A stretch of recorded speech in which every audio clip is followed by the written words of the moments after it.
your chicken on a roasting tin. Ease the skin away from the breast so that you can push a knob of butter underneath.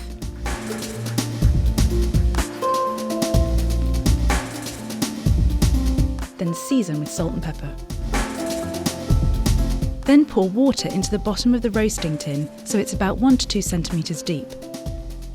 Cover with foil and roast for 1 hour at 200 degrees Celsius, 180 fan or gas mark 6.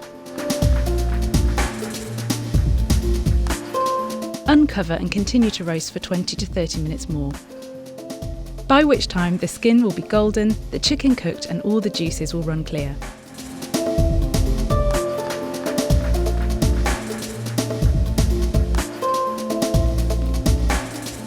Cover the chicken with foil and a clean tea towel to rest and keep it warm while you finish cooking. Pour the roasting juices into a jug for use in gravy.